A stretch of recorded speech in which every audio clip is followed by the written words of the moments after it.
If Donald Trump were the 2024 nominee, would you support him? I would not.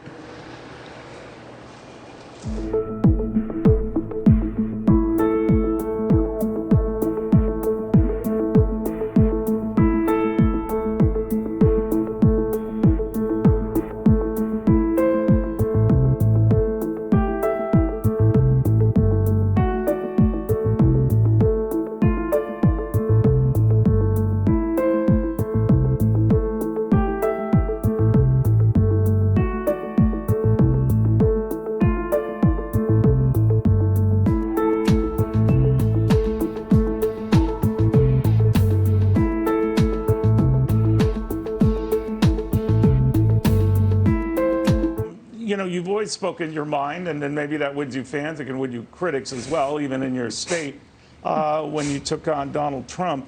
But one of the things I found interesting is you just raised a record $1.5 million plus back home, shattered all existing records. And that despite heat you were getting from party honchos back home.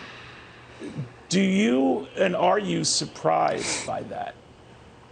No, look, I think, Neil, that you've got Republicans who really want to have our party be a party that's based on ideas, that's based on substance. They want our party to be a party that gives people hope, that lays out an agenda that looks to the future, that contrasts with what the Democrats are doing in terms of expanding spending, expanding the size of the federal government, raising taxes, appropriating money at levels we've never seen before that could have hugely negative economic consequences for the country. People are hungry for a Republican Party that fights against that and that presents the American people and American voters with a message of hope and opportunity. I'm honored to be able to fight that fight. I'm very grateful for the support that I've received across the board, including this quarter, and look forward to continuing to fight that fight all the way through 2022 and beyond.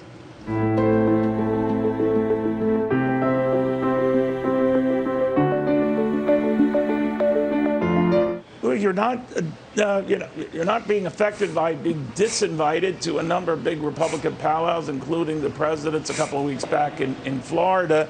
You had criticized the language you said that provoked violence on January 6th, that he was utilizing that again. He's ripped a lot of prominent Republicans, Mitch McConnell included. There was an indirect reference to you.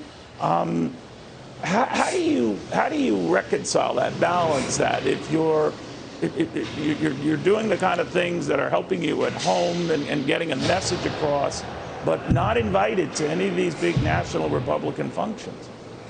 Well, look, Neil, I mean, I've been very clear about my views of what happened on January 6th, about my views of the president's culpability.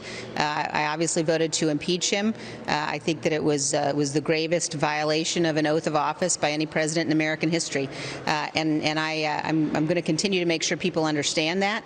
I think for us as a party, we've got to be the party of hope and aspiration, and we cannot embrace insurrection. We can't minimize what happened on January 6th. And I think that all of us, regardless of partisanship, have an obligation and a duty to the Constitution, a duty to the peaceful transition of power. And I think that, when you look at the challenges we face today, and you look at the real turn towards socialism that you see coming from the Democrats, when you see, this decision on Afghanistan, when you see the executive orders President Biden has signed ending all oil and gas leases on public lands, when you see the massive spending for the Green New Deal, when you see the extent to which, they really don't want us to teach kids American history, but they don't want us to teach our kids to be proud of this country. Those are all battles that we've got to fight, battles we have to be in, that I'm honored to be in, and that I'm going to continue to fight, and I know ultimately that we will win.